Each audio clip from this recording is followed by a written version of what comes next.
ำทุกวันในเวลาเดียวกันนี้และก็ทางสถานีวิทยุแห่งนี้ญาติโยมท่านผู้ฟังทั้งหลายจะมาต้องขออนุโมทนาขอบใจในน้ำจิตน้ำใจของญาติของโยมทุกผู้ทุกคนเนอะเป็นว่าตั้งแม่อายก็ฟังได้แล้วเนาะ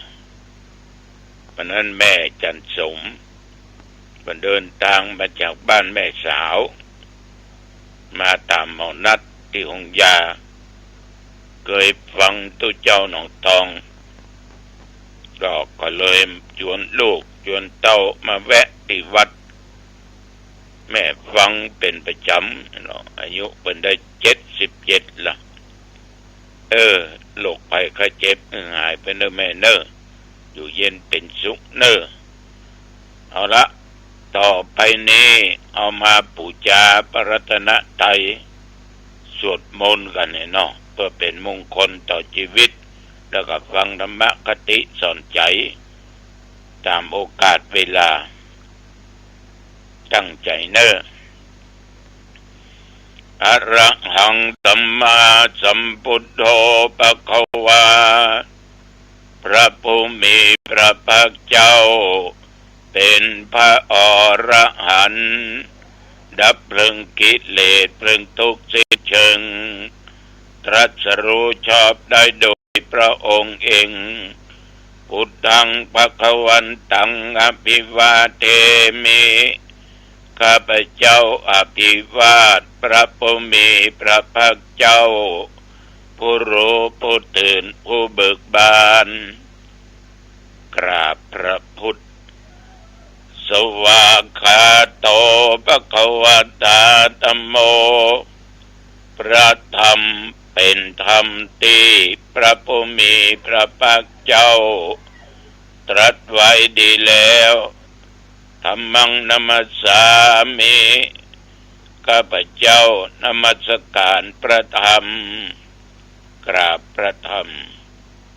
สุปฏิปันโนภควโตสาวกสังโฆพระสงฆ์สาวกของพระผู้มีพระภาคเจ้าปฏิบัติดีแล้วสังฆังนามามิข้าพเจ้านอบน้อมพระสงฆ์กราบพระสงฆ์นะโมตัสสะภะคะวะโตอะระหะโตสัมมาสัมพุทธัสสะนะโมตัสสะภะคะวะโตอะระหะโตสัมมาสัมพุทธัสสะนะโมตัสสะภะคะวะโตอะระหะโตสัมมาสัมพุทธัสสะพุทธังสรณังคัจฉามิธัมมังสรณังคัจฉามิสังฆังสรณังคัจฉามิตุติยัมปิพุทธังสรณังคัจฉามิตุติยัมปิธัมมังสรณังคัจฉามิตุติยัมปิสังฆังสรณังคัจฉามิตติยัมปิพุทธังสรณังคัจฉามิตติยัมปิธัมมังสรณังคัจฉามิตติยัมปิสังฆังสรณังคัจฉามิอิติปิโสภะคะวะอะระหังสัมมาสัมพุทโธวิชชาจารณะสัมปันโนสุขโตโลกวิทูอนุตตโรปุริสธรรมสารติสัทธาเทวมนุษสานังพุทโธภควาติยันตุนิมิตตังอวมังคะลัญจา โยจะมานาโพสกุนัสสะสัทโธปะปักกังโหโตสุปินังอากันตังพุทธานุภาเวนะเวนะสัมเมนตุสวากขาโตภะคะวะตาธัมโมสันติติโกอากาลิโกเอหิปัสสิโกโอปะนะยิโกปัจจตังเวทิตัพโพวินยูหิติยันตุนิมิตตังอวะมังคลัญจาโยจะมานะโพสกุนัสสะสัทโธปะปักกะโหโตสุปินังอากันตังธัมมานุภาเวนะวินาสเมนตุสุปฏิปันโนภะคะวะโตสาวกสังโฆอุชุปฏิปันโนภะคะวะโตสาวกสังโฆญาญะปฏิปันโนภะคะวะโตสาวกสังโฆสามิจิปฏิปันโนภะคะวะโตสาวกสังโฆญาติตังจัตตาริปุริสยุคานิอัตถะปุริสปุคลาเอสะภะคะวะโตสาวกสังโฆอาหุนยโยปะหุนยโยทักขินยโยอัญชลิกรณิโยอนุตตรังปุญญกิตังโลกัสสาติยันตุนิมิตตังอวะมังคลัญจาโยจะมะนาโพสกุนัสสะสัทโธปะปักขะโหโตสุปินังอากันตังสังฆานุภาเวนะเวนะสัมเมนตุวิปัสสิสนามัตโตจักขุมันตัสสะสิริมัตโตสิกิสปินามัตโตสัพพพุทธานุกัมปิโนเวสพุทธานามัตโตนาหาตกัสสะตัปปัสสิโนนามัตโตกะโกสันตัสสะมาราสินาปัมมัตติโนโกนากัมมานัสสะนามัตโตปัมมานัสสะวุสิมัตโตกัสสะปัสสะนามัตโตวิปัมมุตตัสสะสัพพทิ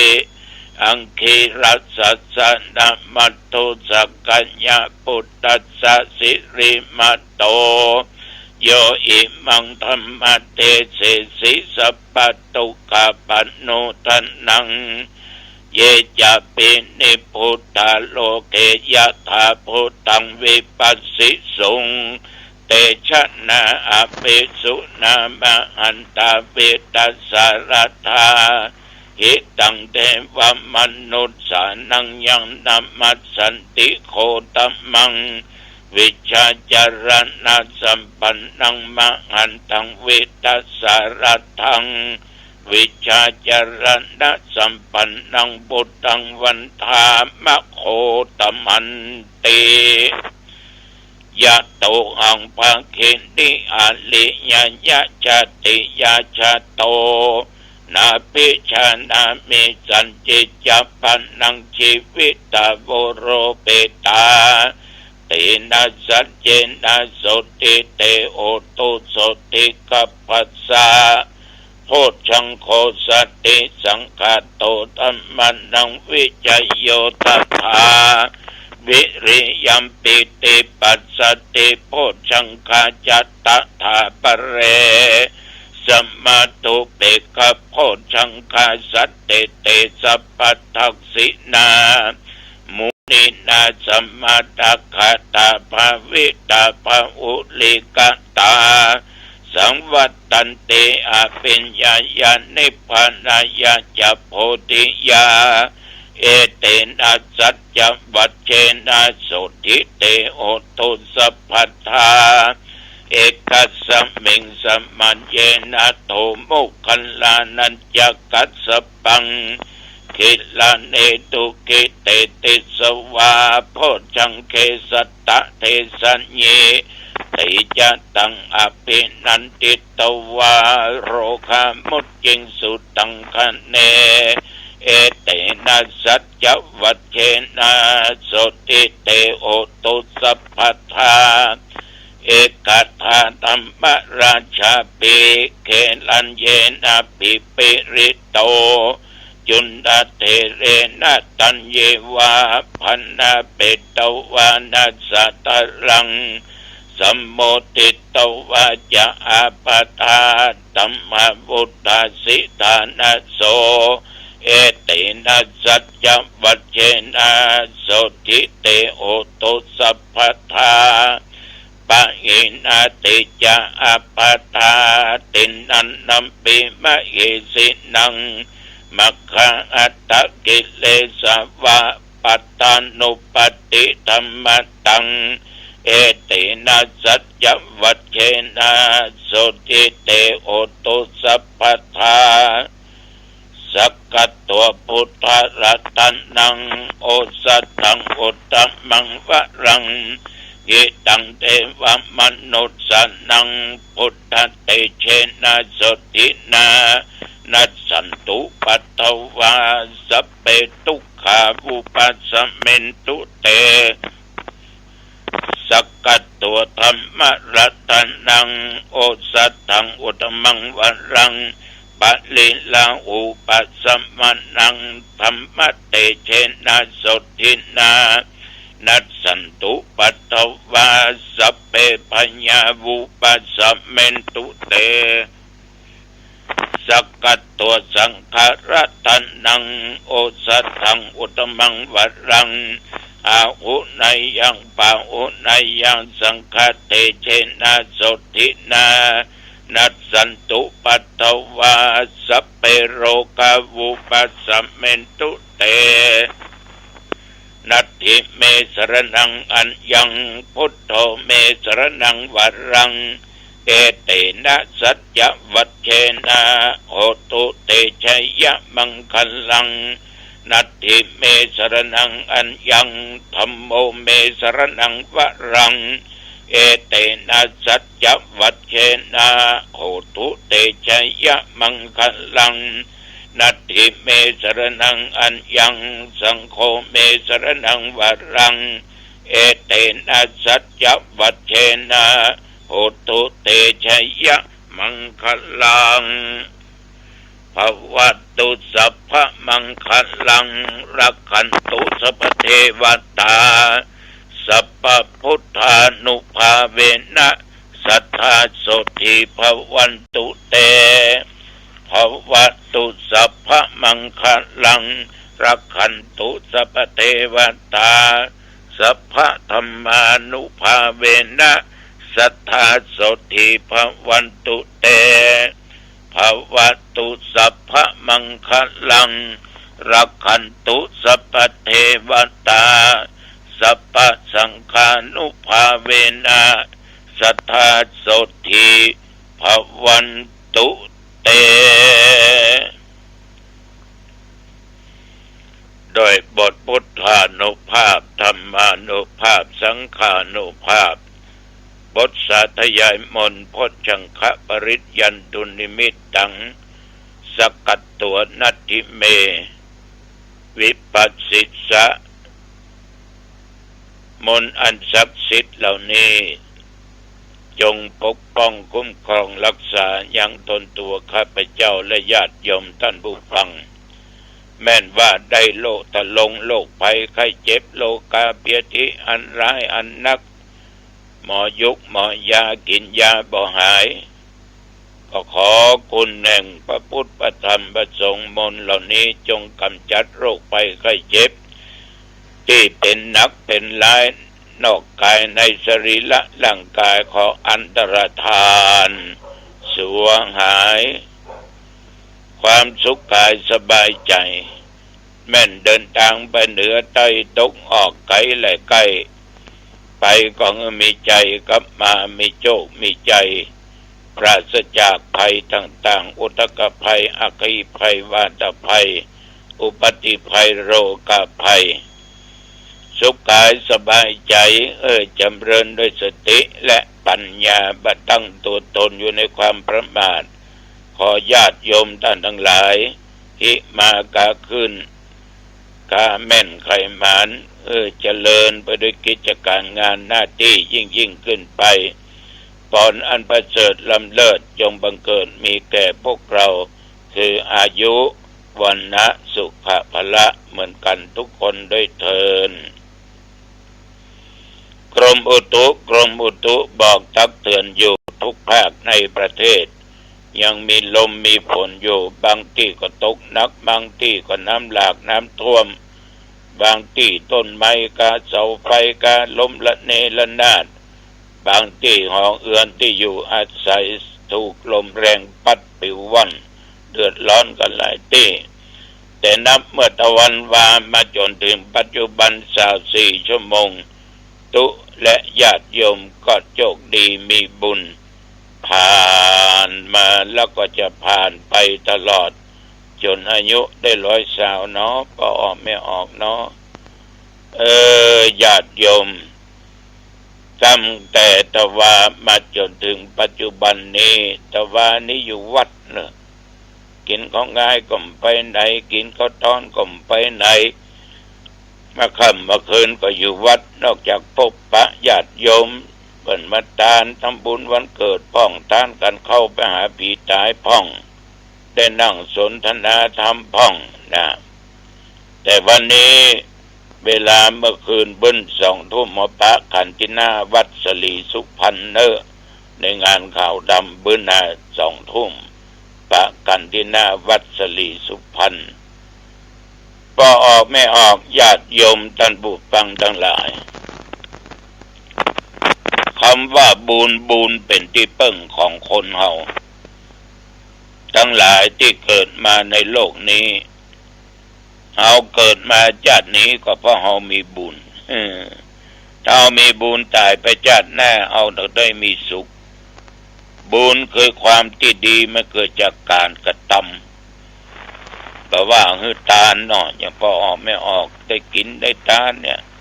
ได้รักษาศีลได้เจริญเมตตาภาวนา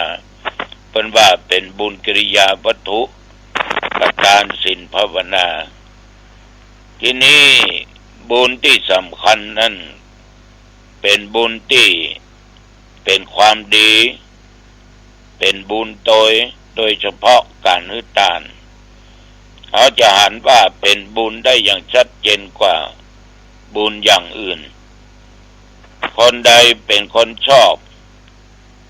เสียสละมีน้ำจิตน้ำใจเอื้อเฟื้อเผื่อแผ่ต่อเพื่อนมนุษย์เป็นคนบ่ขี้ตนีขี้เหนียวบ่หวงบ่แหนบุญจะหันตันตาดังโบราณเปิ้นอู้จาบุญเป็นยาคอยรักษาชีวิตผู้ที่มีทุกข์ก็พ้นทุกข์คนที่ประสบภัยก็ปราศจากภัยคนมีโรคก็หายจากโรคคนที่มีโศกมีเศร้าก็สร้างโศกเศร้าเนี่ยคำบรรว่าไว้จะนี้แต่ห้ามเชื่อดูเจ้านะฟังแล้วก็เอาไปพิจารณาดูว่าบุญนั้นมันคอยรักษาชีวิตแต่ก่อท่านทำมือพ้นทุกข์แต่ก่อ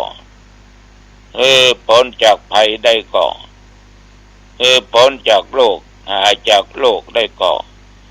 จากความเศร้าโศกเศร้าเสียอกเสียใจต่างๆนานาได้ก่ออันนี้ลองนำไปคิดในแบบพิจารณาใจว่าทุกเจ้าหนุ่มตองอย่างไปเชื่อให้หมดได้เชื่อในสิ่งที่ควรเชื่อในสิ่งที่มันเป็นจริงเชื่อแล้วคิดว่ามันได้เหตุมันสมเหตุมันสมผลแล้วก็เชื่อนะพิจารณาโดยใจสติปัญญาตรึกตรองดีๆทีนี้ญาติโยมพระ พุทธรัตนะก็เป็นโอสถขนาดเอกสามารถกำจัดทุกข์ได้กูเจ้าเอาก็จะปาญาติโยมไหว้พระสวดมนต์เนี่ยประการสำคัญเอาปูชาพระรัตนะไตรคือพุทธรัตนะธรรมรัตนะสังฆรัตนะเนี่ยแล้วเขาก็สวดบทพุทธคุณธรรมคุณสังฆคุณเขาไปแถมญาติโยมมันก็ทำให้จิตใจเขานี่อย่างใดมันว้าวุ่นนะญาติโยมมันเป็นยาโอสถอย่างหนึ่งที่ทำให้กำจัดความทุกข์ได้แต่ก็ห้ามเชื่ออย่างเดียวกันฟังหูไว้หูฟังตุแต่ก็บดี เกิดจุเนาะพุทธรัตนะกำจัดทุกข์ธรรมรัตนะกำจัดภัยสังฆรัตนะกำจัดโรคเป็นยารักษาโรคก็ถ้าเอามีความจริงใจมั่นใจนะมันก็จะเป็นไปดังที่กล่าวมานั้นแต่ทำอย่างบ่เกิดศรัทธาแต่จิตบ่แท้ศรัทธาบ่แท้บ่เชื่อแท้มันก็ล้วนเลล่ะเนี่ยอย่างล้วนเลจะบ่สำเร็จเนี่ยอย่างถ้าตั้งใจทำมันจักสำเร็จผลเหมือนญาติโยมจะค้าจะขายถ้าจิตใจล้วนเลกาดีกาบ่กาดีกาไปขายที่หันดีกาไปดีกาเอาเข้าพอข้ามพอมืดตัดสินใจไปสักคำได้จะดีข้ามไปแทนที่จะไปเจ้าได้ขายหมดหรือหมดหนึ่งเพราะจิตใจเขาล้วนเลคนหอถึงวันนี้ถ้าจิตใจมาอยู่ที่เขาล้วนเลมันแน่มันนอนเนี่ยอย่าตัวเจ้าหนองตองตื่นเจ้ามาก็มาอู้ธรรมะญาติโยมฟังดีกาฟังก็ได้ฟังก็ได้จะได้อย่างขึ้นมาสักอย่างฟังคำทำกินวิกดำกับเขาสู้ฟังคำขี้เหล้าเขาได้กินกินลาบถึงวันแม่นวะจะแต่ว่าพอออกไม่ออก ฟังคำทำกินพริกดำกับเขาถ้าฟังคำขี้เหล้ากินกินลาบถึงวันแต่ฟังคำทำจักได้กินของลำกับเขาเนอะถ้ามัวฟังกำขี้เหล้าจะได้กินวัตถุเน่าแคบทั้งวันเนอะบอกอย่างเงี้ยคำว่าอ่านก็ดุนหลัว ญาติโยมฟังไปม่วนอกม่วนใจยาทางสายนายแพทย์เปิ้นเป็นคนฮื้อเอาเจ็บไข้ได้ป่วยไปหาหมอเพื่อก็ฉีดยากาถึงขั้นผ่าตัดก็ผ่าตัดฉีดยาน้ำมือกินยาเม็ดมือกินยาทางกายเจ็บอันเจ็บนี่ไปหาหมอเพื่อก็มียุบมียายาทางจิตทางใจเนี่ยคือบุญญาติโยมยาทางจิตทางใจคือบุญบ่ออกแม่ออกบางคนเนี่ยได้ไปทานได้ไปทำบุญได้คนนั้นช่วยเหลือคนนี้พอทำด้วยจิตอันบริสุทธิ์ก็มีความสุขใจมีความสุขใจก็ยกตัวอย่างโยมฟังหลายเรื่องอย่างแม่กิมน้อยนี่มานันเนี่ยสมัยก่อนจะมาเป็นตุหนุ่มตุน้อยประเทศทำให้แม่ฟังทำกันเดียวฟัง2 คนถวายกันเทศมา20,000 บาทแล้ว3 วันนิมนต์ขึ้นไปแต่เพื่อก็ถามว่ากูบาแม่ใส่กันเทศ20,000แต่แม่นั่นรู้แม่เอาไปแปลงหงอย่างละซื้อไม้ซื้ออย่างกูบาแปลงหงกะได้ยินได้โดยจิตศรัทธาอันเลื่อมใสอันเชื่อมั่นญาติโยมโฮงหลังนั้นเสร็จกับแม่กิมเนยเงินเป็นหลายแสนบาทแล้วโดยจิตอันตั้งมั่นโดยศรัทธาอันเลื่อมใสเชื่อถือครูบาห้ามประกาศชื่อแม่เนอะเวลานั้นจัดรายการออกที่ทหารอากาศจังหวัดเชียงใหม่และประเทศไทยห้ามประกาศชื่อแม่เป็นเด็ดขาด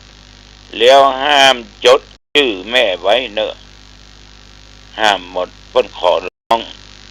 เพิ่นว่าแม่ตายแล้ว ได้รับพรจากครูบาแล้วโยมทั้งหลายอันเนี้ยโดยจิตอันบริสุทธิ์บ่ห่วงบ่ใยได้ทั้งสิ้นนะถือว่าทานแล้วได้หยาดน้ำแล้วแม่บุญว่าจะนั้นอันเนี้ยอาตมาก็หันฟังจิตทางใจมาตลอดเท่าทุกวันนี้ฉะนั้นการทำบุญนั้นญาติโยมมันเป็นยารักษาทางด้านจิตใจบุคคลที่มีวาสนาเป็นต้นทุนมีบุญคอยที่คุ้มครองรักษาเฮาดังที่เปิ้นเปิ้นจากันว่ายามบุญมาวาสนาช่วยยามที่ป่วยก็หายที่นายก็ฮักที่นักก็คลายเป็นเบาหากบุญบ่มาวาสนาก็ไม่ช่วยที่ป่วยก็มาหายที่นายก็บ่ฮักที่นักก็บ่เบา